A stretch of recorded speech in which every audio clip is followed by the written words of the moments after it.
Good evening. Good evening, sisters. This is Dee from H&D Abroad. Um, it is Tuesday, our Self-Care Tuesday today, and I am so excited to invite you all into this space of peace and of acceptance and acknowledging that we deserve rest.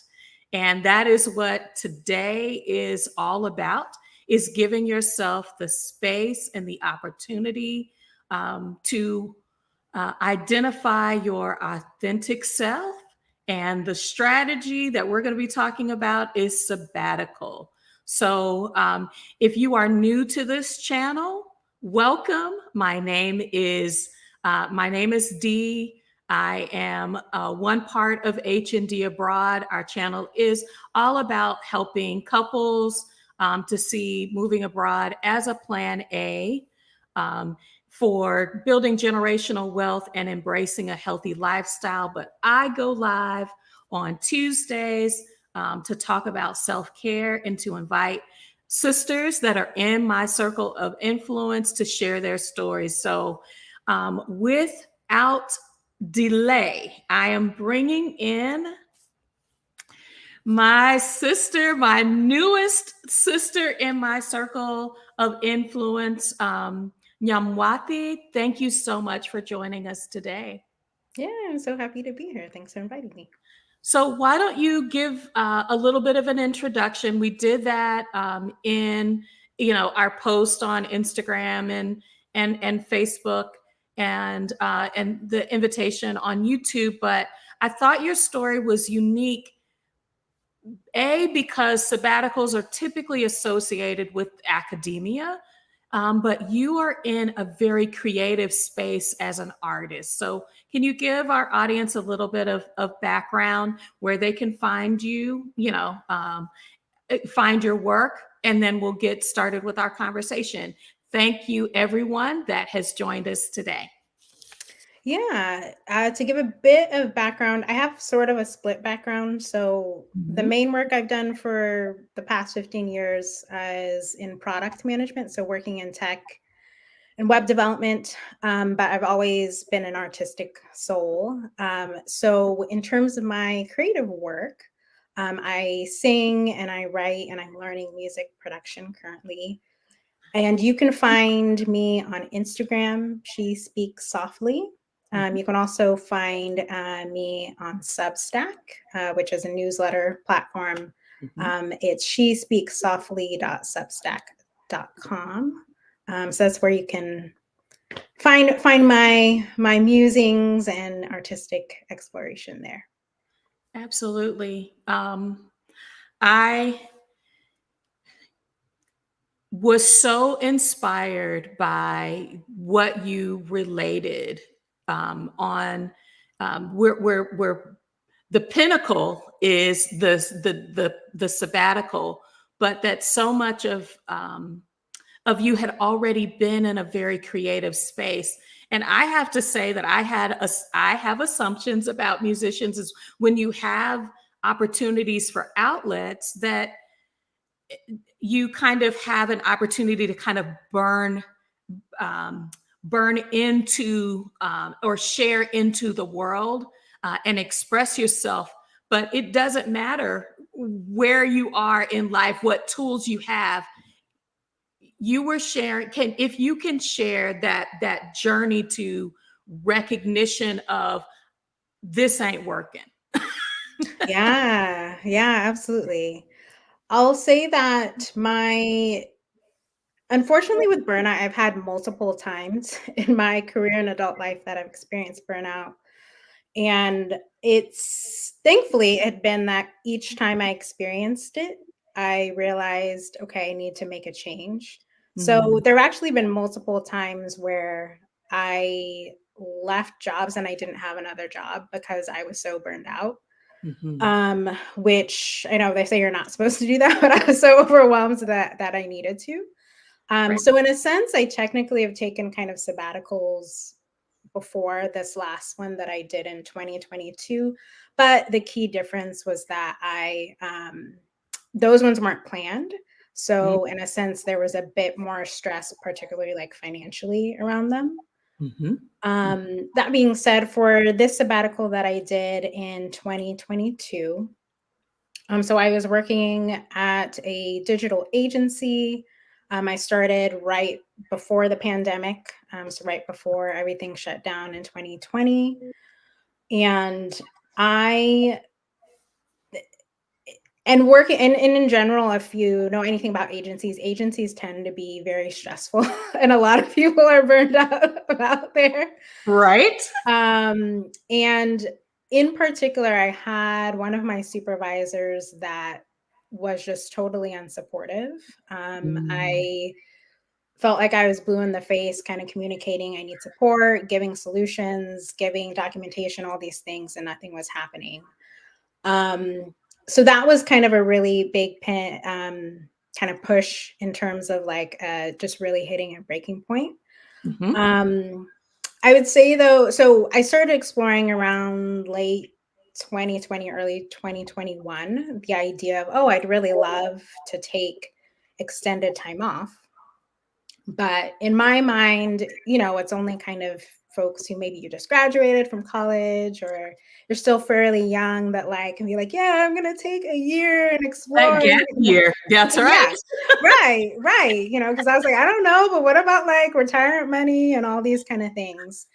But then I saw Roshida Dowe and Stephanie Perry and all these wonderful Black women who were doing exactly that. And that was definitely an inspiration for me to be like, I can do this too. But yeah, so I was really unhappy at my job.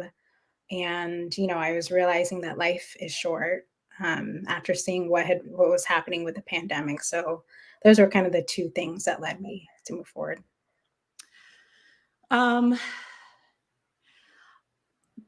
I am not centering my personal journey towards sabbatical, but I do know that there are the environmental things like career signs, relationship signs, whether that's with a manager or other people you're in relationship, but also within yourself. There's a sensing, a knowing.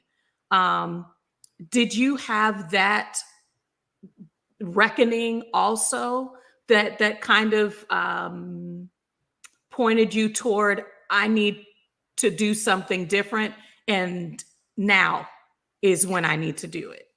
Yeah, I definitely did. Like I was saying before, because I've always been an artistic soul from when I was really small. But in terms of kind of my paid career, it's Mhm. been in tech, and it mostly consumed my life. And so the result was that I was on a cycle of burnout for much of my career. And I also didn't feel like I really got to um, kind of devote time to my creative work and to grow and as an Mhm. artist in the way that I wanted to. Um, so I think the reckoning for me was also around, I'm not, well, I don't think I'm old, but like I'm not getting younger, right? We're all we're all We're on proceeding that path. forward in life, right? And it really was heartbreaking for me to think like, well, am I going to leave the earth and I'm not going to like use my creative gifts? So that was a big part of reckoning for me, realizing like, hey, like, you've got to figure out somehow that you can create the space to use your creative gifts because that's part of your purpose. And so yeah, I'd say that was a really big part for me. Wow. So coming for many of us, um, we were binging content, various content. As a matter of fact, I got to Rashida through her CSNBC, her Mm, first publication, and I was like, she looks like me. She's nearer to my age. And her story sounds a lot like mind? Where were the breadcrumbs that led you to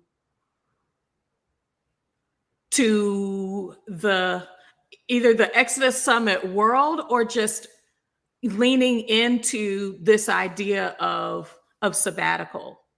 Mm-hmm. I'm trying to think. I don't know if I remember kind of the exact, path. I think I must have been Googling something around, taking sabbaticals, and that kind of came up. I do remember that I think it was, let's see, because I had just moved. So in January 2021, I remember kind of just binging all that. I think Roshida and Stephanie Perry had done kind of a 12 days of career breaks That's right. on YouTube. So I just started watching all of them being like, oh, wow, look at all these people who are doing this. Right. So that was the major entry point I had into kind of the whole Exodus Summit world. And I'd also been, because my family's originally from Ghana and Kenya, and I was born outside of the US. So for a while, I had also already been thinking about moving abroad. The pandemic happened though, so it kind of put things on pause, but kind of entering the Exodus Summit circle sort of started me to consider that path again as well. So I want to let's see. So I kind of shared with you, I might be in the space for.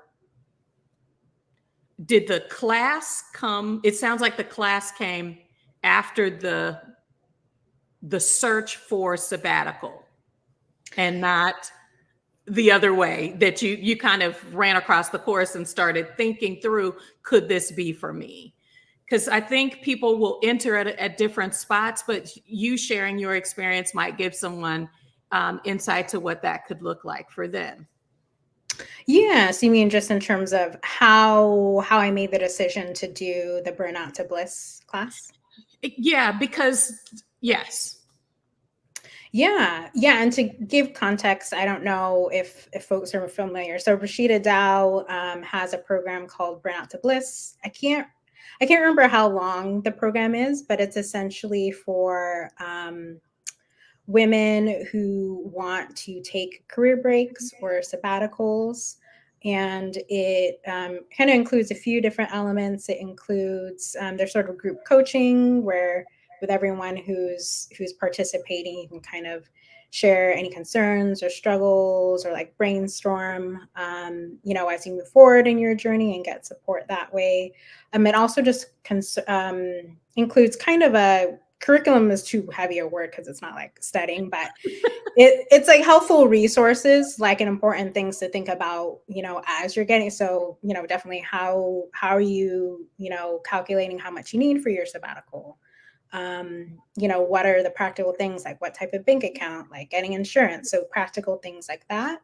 It also includes mindset pieces as well, right? In terms of what's your mindset and what do you want from the experience, and also just kind of prioritizing around how do you start to prioritize yourself. So that's kind of context of what Burnout to Bliss is. Okay. In terms of my journey to it, so like I had mentioned, I had it found the 12 days of career breaks on YouTube. And I think that path led me to then I found, was watching a lot of Rashida's videos in terms of, her journey and story. And similar to like what you said, I resonated a lot with it. I was like, I resonate with this so much. That's me. Yes. You're like, yes. And so I think through that I think the first part was just seeing somebody doing it gave me the imagination to see like I can do that too. Mm-hmm. And then I would say Burnout to Bliss was really like a concrete context for me to get the ball rolling, right? Because I think it can be easy, at least for me, it can be easy for me to be like, I feel unhappy, I want to do this, but just kind of keep being in a loop of being unhappy but not taking action. And so that Burnout to Bliss was an invitation to me to say, okay, kind of like we were talking about earlier, I'm going to invest this money to pay for this program. It's a fair chunk of change.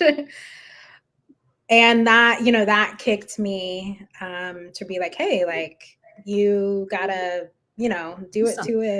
do something, so that's why for me, and people are different. Some people don't need that kind of like external push, or kind of able to like get it through different avenues. But yeah, I would say like it just really helps me to get the ball rolling with my plans for sabbatical.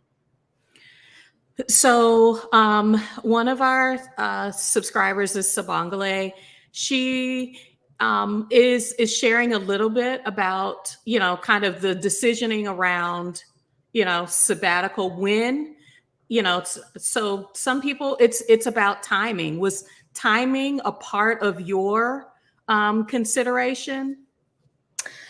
It was. I planned for my sabbatical basically about a little shy of a year. So maybe like 10 months. So I planned it for 10 months. Okay. So, and that was helpful in terms of, having time to really think through things, having time to save up money in terms of taking that extended time off, particularly because I wanted to take so long off. Mm-hmm. So timing in that sense was definitely important for me. Although there were many times during the year I was planning, I was like, I just want to quit now. But it's like, just hold on. Just hold on. But it sounds like, because you were kind of in this support network, that you could know I'm closer to my goal than I was before. And the investment that I'm making in preparing will give me the opportunity without the stressor. So it sounds like you were really trying to line yourself up.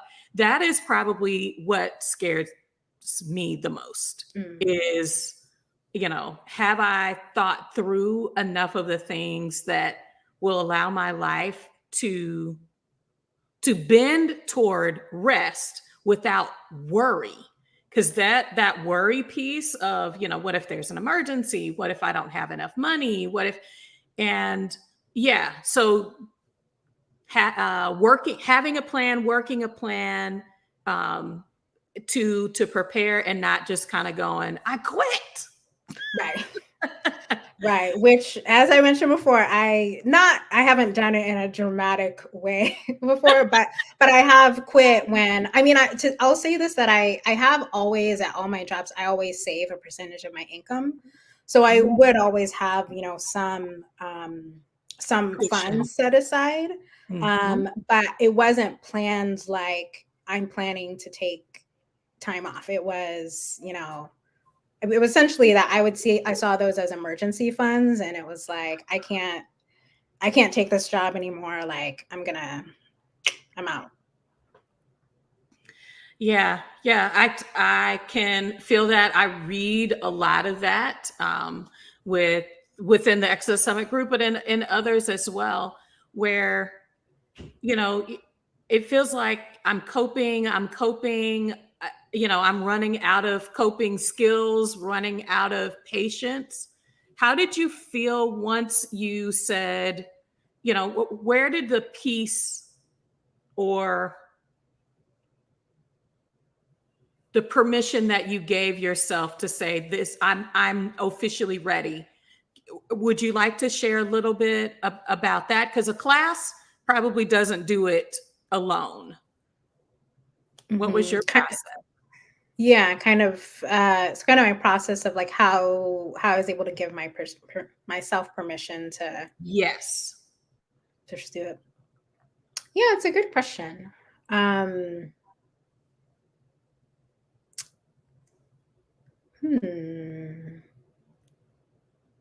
think it's kind of been a longer journey again from across my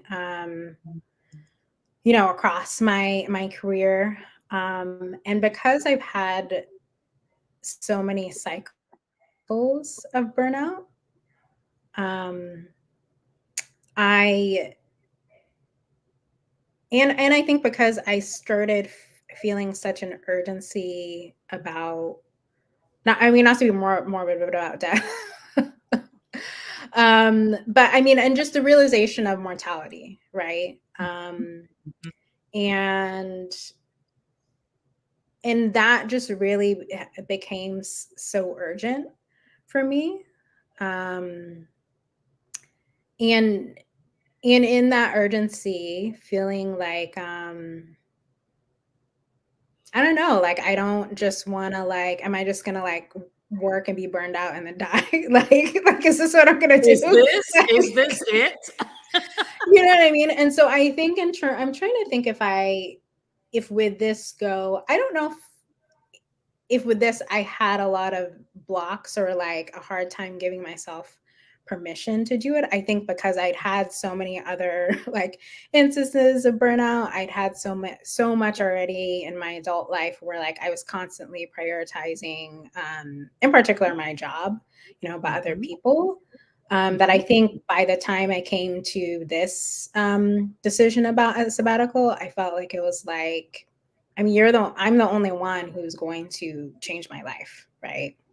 Like, so I think by the time I came to this one, it was already like, I think it was more a sense of like almost holding myself accountable versus giving myself permission, because because it's like there's nobody else who's going to change my life, so I can sit around and keep being miserable, or I can try to make a change, right? Even if if it's a small change, but try to keep moving. There's another question here that I think should be asked in this space, because it should be and can be different for each person. What qualifies as a sabbatical? How did you frame, I am taking a rest, a sabbatical reset break? How did you define it for you? Mm-hmm. For myself, it definitely meant taking a clear break from my career in tech, because traditionally that job has just been really stressful for me. So that was a clear part of it. I knew I also wanted to travel. Excuse me. I didn't travel for the full year, but I knew that I wanted to travel. And then I knew I wanted to create space for my creative work. And I knew I wanted to reflect on kind of what direction I wanted to take my life. So those were kind of the big elements for me, of what it meant to have a sabbatical. But yeah, you're right. It's different for every person, right? Of like, I don't know, maybe for some people you're like, I just want to like watch my favorite shows on Netflix, or I don't know. It can be so different for every person. But those were the things for me that I definitely knew I wanted to be a part of the time. I asked this question because when I took my own first break, it wasn't a traditional look, but also as someone who feels responsible for being productive. Like I was like, at the end of my sabbatical, I want to have done this and have accomplished that. And, I've got this new certification. I'm just like, baby, rest. Like your requirement is naps. Your requirement is to reduce the dark circles under your eyes. Like recognizing it. I had, and so we're moving to the what you recognized about yourself during your break, and recognizing that I had responsibilities at work, but a lot of things I was putting in front of myself that nobody was asking me to. And I was just like, huh. So you're tired because half of your plate is from others and the other half is just you, darling. So what are you going to do about that? What your process of letting the sabbatical do its work in you? What did you discover externally as well as internally? Mm-hmm. Yeah, some of it was, the word that comes to mind is surrender. Partly because, so I gave my notice at my job in January 2022. And so my sabbatical officially started February 2022. That was in the middle, though, of the Omicron wave of COVID. Which so it changed actually my original plans, because originally I was basically going to leave from Atlanta and just kind of up to the different locations I was going to.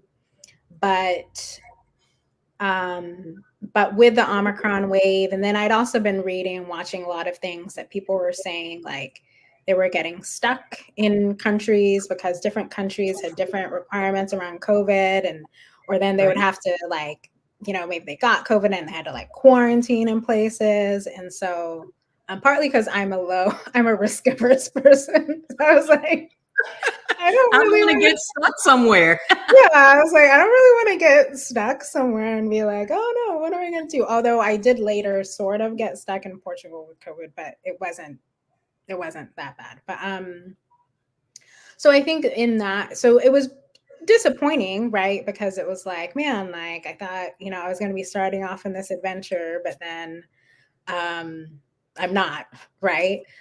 So I say surrender in terms of that aspect. I think it does take a little bit too, what you were sharing before, of perhaps feeling an internal pressure around, like, there has to be something productive that comes out of the sabbatical.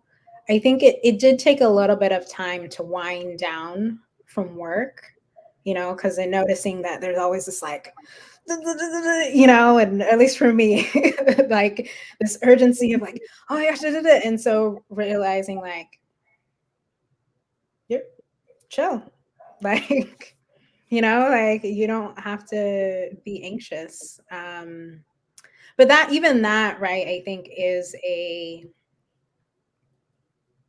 can kind of have to be like a practice of like, how do you let yourself slow down and release.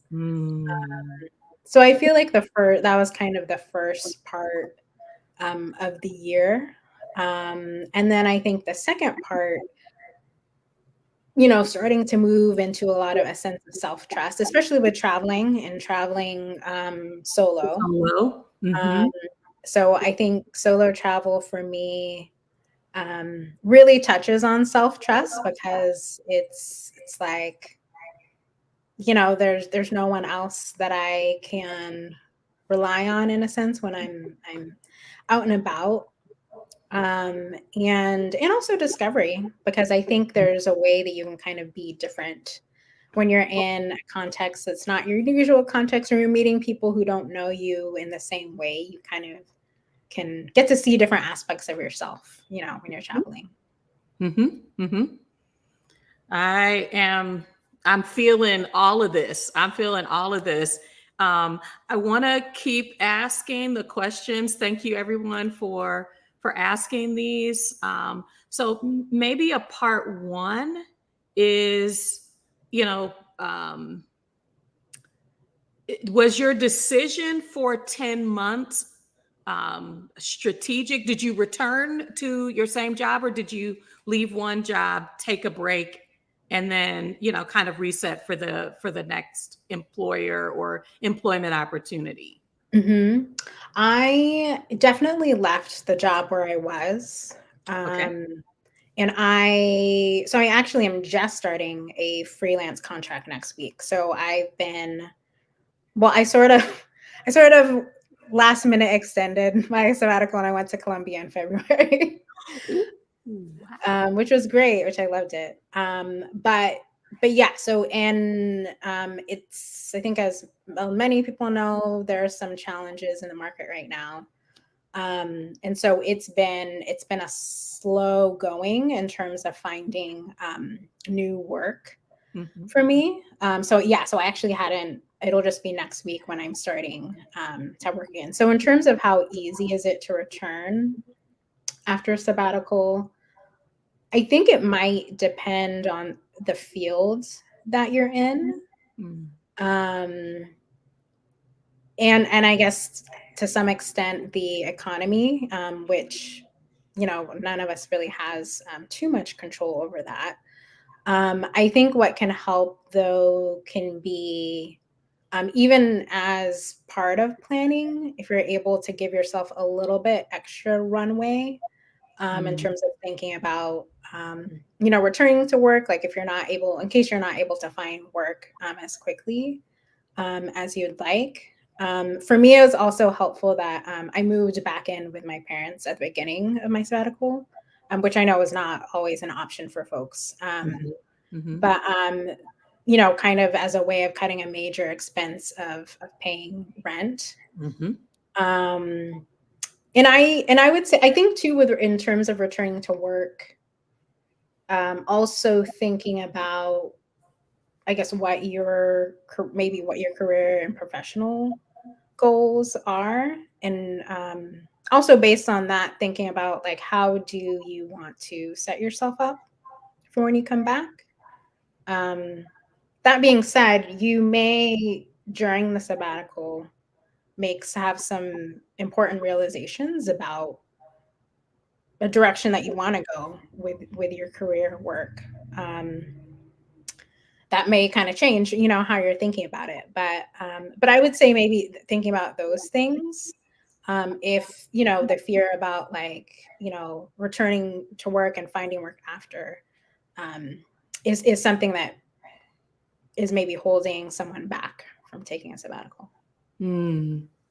True, very true. Yeah, just the ease of returning to work for me looked like I know that I have to do some things different. How I respond. Everything doesn't need a response. Yeah.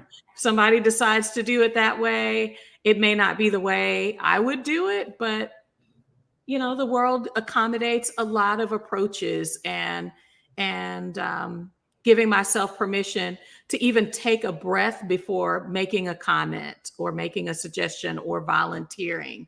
Those are things that I knew that I needed to continue to interrupt the process, and change things.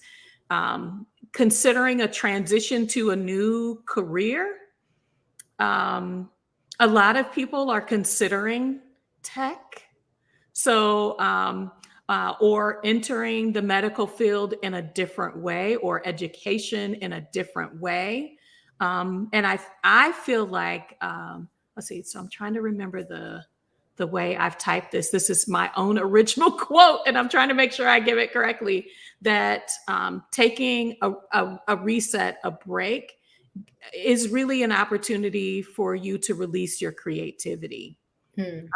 Like that a sabbatical is really the fertile ground. And I think even Stephanie Perry described it in that way, that you need to stop and give yourself that time, that space, the permission to just not. And so much more comes out of you. So you may go into a sabbatical with one mindset, one thought pattern, one thing that you think, I'm going to work on this, and come out completely different. So you are creative.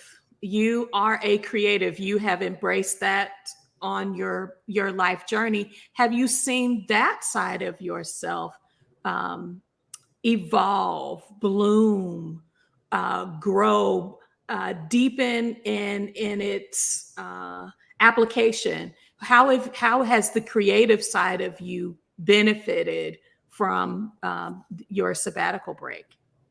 Yeah, it's benefited so much. It's really been amazing um to go from most of the time feeling depleted and not feeling like I was writing or singing. I would here and there, to really coming to a place where I felt like I, have been consistently writing. I started sharing my work more consistently, first through Instagram, and then I started a weekly newsletter. Um, and then now I'm taking a music production class, because I wanted to, because it's always something I've wanted to do, to be able to produce my own songs. Um, so I mean, kind of it connects some to the permission piece, at least in terms of creativity and as an artist, because I can have the mindset sometimes that, there needs to be someone external to me to bless my work or give me permission to Mm. share my work, or, to take it seriously. But it's like, I can do whatever I want, you know what I mean? Like, I don't have to be signed to a book publisher or signed to a record label. Like, especially in this day and age, there's so many ways that you can share your creative work if you want to. So I think that was something that the sabbatical created space for me to create, and to create from just a more rested place, and to really center my creative work, and to really reframe the way that I think about my life and work. And so, even with the freelance projects I'm starting, for me now, it's my creative work and my life are at the center, and I'm figuring out the ways to earn income that support that.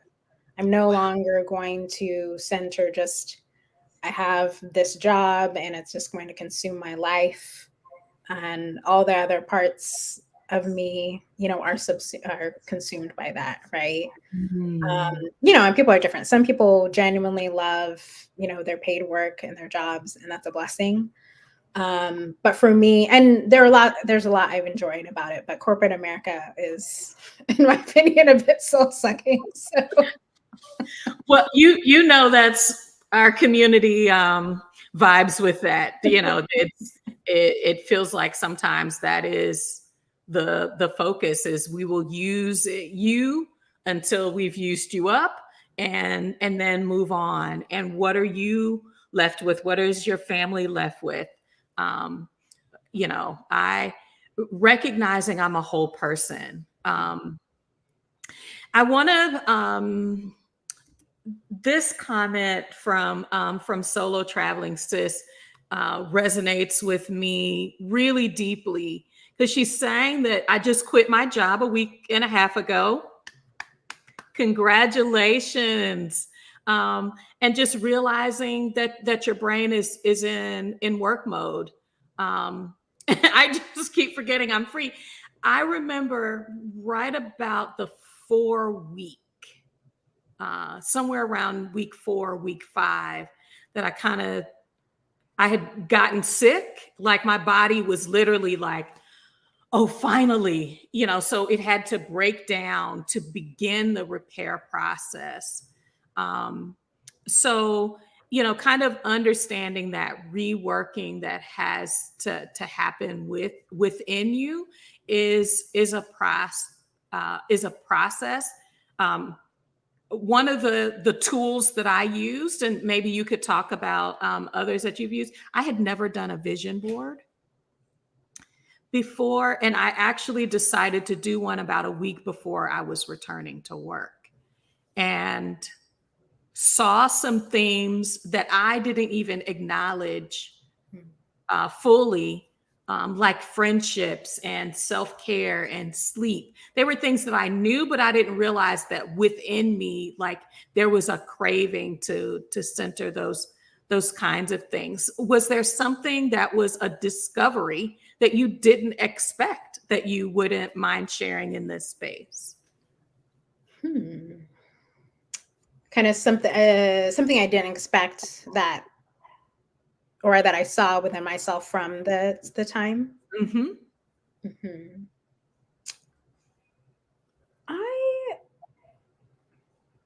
I did do, as part of the time, kind of leadership coaching. I worked with a leadership coach, which because part of my goal and trying to understand what my strengths and also what makes me come alive, because her approach is more organic and is more about, it's not just about, what your strengths are, but also what's the combination of your strengths and what makes you come alive.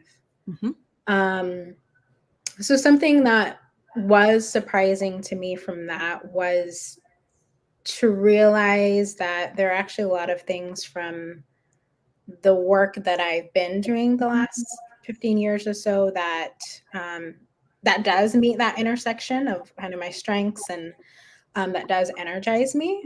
But I think it was important to realize just how much, again, I think kind of the toxicity of corporate America, because it's like, I've always really enjoyed the work. And thankfully I've worked with a lot of great colleagues, but then realizing, a lot of times it's actually just kind of the corporate culture of, like, I'll say leaders. I don't think they're leaders. I think they're people who have power in a company. But that the culture that they create often doesn't let people do their best work, and have kind of psychological safety to do that work. But it was surprising for me to realize, like, there actually are a lot of things from, the work that I've been doing that energize me, but it's helpful to have that illumination of, like, where the stress points are, so then you can think about what you want to do about those. Absolutely. The giving yourself permission, the allowing the light of rest and refreshment. We can't have this conversation without giving kudos also to Trisha Hersey and her groundbreaking work around the NAP ministry, the Rest Manifesto book that has just, it's like, I've been in pain, but I've never touched that. I've never touched that pain before. I've never recognized that exhaustion was the price of sometimes doing the things that I love, giving myself to people and processes that I believe in. But that break for me shared something. It's like once you do it, it's like your body goes, we're not doing that anymore, ma'am. Yeah. Yes. Your brain says, so you think you were doing that before. You let off the gas. Now we're pushing back. Physically, I saw changes in my blood pressure, my glucose, my weight, my appetite. Are there other pillars that you feel like are your new gauge? So if you're thinking about a gas gauge, after a sabbatical, you expect, and it sounds like you're on full. What are the indicators that are telling you that your tank isn't getting what it needs to continue? What sign markers do you feel like are now in place that haven't been before, where you're hopefully not going to end up in that burnout cycle again? Yeah. I'm definitely in a mode of prevention because I'm like, we're not going down that path again. I think there's some simple things like trying to keep a consistent sleep schedule. Sleep is, I don't know, I think sometimes sleep can be underrated, but just sleeping consistently and sleeping well and trying to prioritize getting a good rhythm with that. Exercise. That exercise has to be a pillar. I have diabetes, and I know that like the way I was working horribly before has contributed to that, no doubt. And so exercising daily just has to be something that's a part of my rhythm. And being sure I'm holding space for my creative work, again, has to be something that I'm keeping in place. Other things that I put in place as well is not, because I think earlier in my career I think I didn't recognize the agency I had as it relates to the corporate world. I will say that I think there is a lot of extreme pressure in the corporate world to do things like work late and work over hours, et cetera, et cetera. So I'm not discounting that that's a very real pressure. But I also had to start realizing like, I had to just take ownership of that. And sometimes it would be that I was putting pressure on myself to be like, oh, I have to like keep grinding. So I've kind of set a boundary for myself of being like, okay, after X time the day, I'm not working anymore. Because anyways, like my brain doesn't work that well after a certain time. Anyways, I'm not This is a truth sharing space. Yes, yeah, my brain just kind of cuts off, and yeah. It's diminishing returns to keep trying to. I mean, and I've done it before. I mean, and I'm not exaggerating this. I used to work a job where I would work from like 9 a.m. to like 2 a.m. Which, and really it's like, it's not productive. Like you can't function like that. Not day after day. Definitely not day after day. Yeah. So those are some of the things that are definitely just pillars that have to be in place. And I know I always sort of feel like I don't know how to describe it, sort of like an empty, depleted feeling when I'm starting to like dip low. And that's kind of an indicator of like, hey, like you need to take a look at what rhythms you are or not putting in place, to support yourself. Yeah, body awareness is something that I learned. I've shared on this channel before that I've worked with Black Women's Health Imperative. They have had some health support groups, and I've learned some skills there around just sitting quietly and taking a mindfulness break. It doesn't need to be an hour and the goal isn't to fall asleep, but it is literally to check in with your body, because I was losing the ability to recognize my hunger. Like my body said, I can't depend on you. I tell you I'm hungry and you say, can you wait another 15 minutes? I need to, do this other thing. Give me. And eventually my body just, and so not recognizing hunger and then binging, not recognizing I don't take deep breaths. And so like on this channel before, I have us, put your hands on your, on the sides of your rib cage. You don't recognize how shallow your breathing is most of the day. Closing your eyes. There are people who don't regularly relieve themselves, their bowel movements. Y'all, we should be paying attention, recognizing and responding to your thirst. Yeah. Those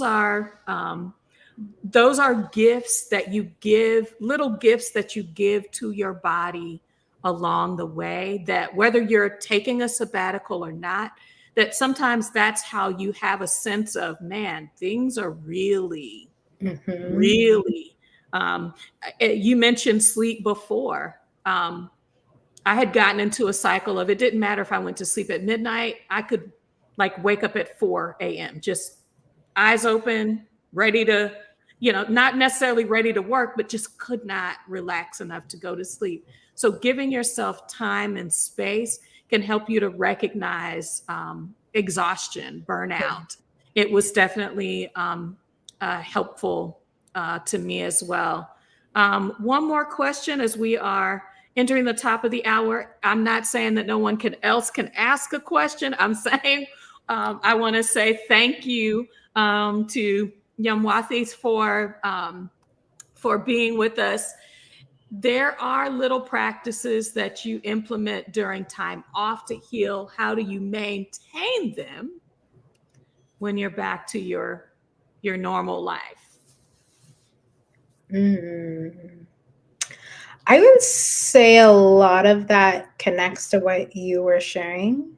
I think listening to your body is so core to keeping up with those practices, because I think our body and our intuition wants the best for us and will tell us, what we need. And so I think a big, a kind of foundational piece is getting used to recognizing what's happening with your body and listening to that and actually doing it and responding to it. And I think it's also, I guess it can depend on the person, but also thinking about as you're moving into your next step or kind of normal life, maybe it's an exercise of thinking like, what do you want to take with you? What do you want to leave behind?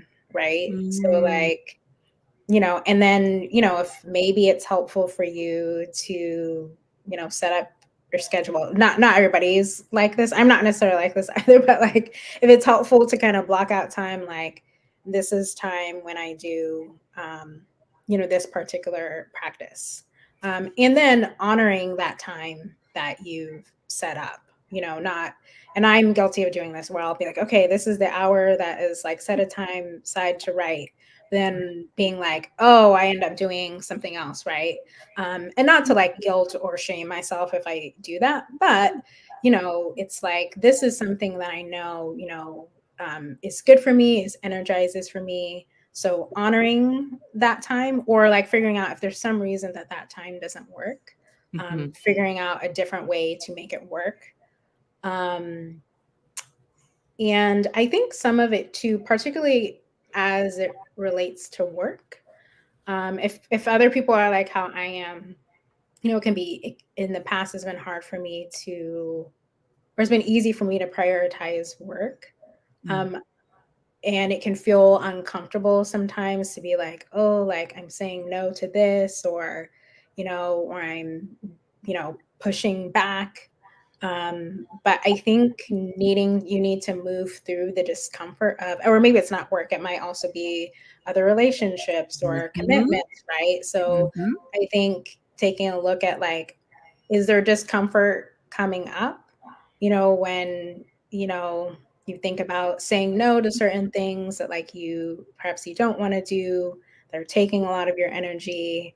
So I think there does need to kind of be some of that inner work and growth to get, I won't necessarily say comfortable because maybe it doesn't feel comfortable, but to get used to like saying no in service of yourself, right? And it doesn't mean that you always say no, but I think being really clear on what is a priority for you and what do you need, and not being afraid to say no in light of that.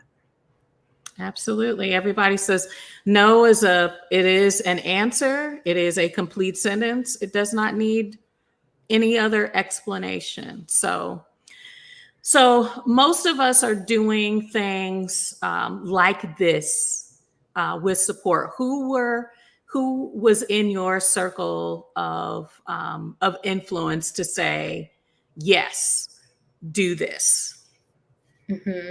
Definitely Accident Summit folks. I would say also my friends were really supportive as well. I don't know if everyone necessarily understood it totally, but they're like, "We love you and want the best for you." So, my parents, obviously, I mean, for letting me move back into their place. Um, yeah, I'm really grateful because I feel like I, had and have a really supportive community kind of as I embarked on both the sabbatical, but really also a big life transition. Mm-hmm, mm-hmm. Absolutely. So, just the points I know, it's never too late um, to consider taking time away. And it also sounds like it doesn't matter your cycle. A way to support yourself will present itself. You have lots of confidence. I see that coming out in this interview, and there are points of unknown, regardless of planning, regardless of support, taking a course.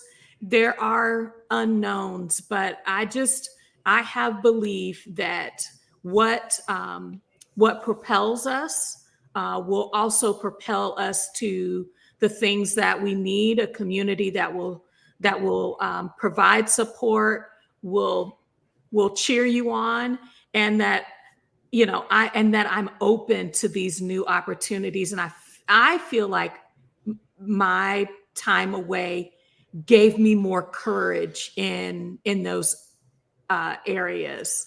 And I suspect that, yeah, you are right on that path. And how much more your career, your life, your passions will beautify the world because of this experience. But y'all, you don't have to have just one sabbatical. It's made me say, probably every other year, I'm probably going to be intentional about taking a break because you need it. And there are companies that fund those times. And so looking for those opportunities whether it's FMLA, whether it's, an official, a sabbatical opportunity that your employer allows, you are worth it. And this discussion proves that. So I want to say thank you. Now, Nyamwathi, thank you so much for sharing your story in this space. Thank you, everyone that joined us today. Thank you, Savangale. I'm going to shout her out because she said, please don't forget to like, share, and subscribe. Today's discussion, this is a healing space to reflect, to breathe together, but also to center that you are worth every positive point and energy, and that we're doing it in Exodus Summit and in so many other safe and embracing spaces. So go out there and get yours, y'all. All right. I'm going to say goodbye for now. We'll see you all on our next broadcast.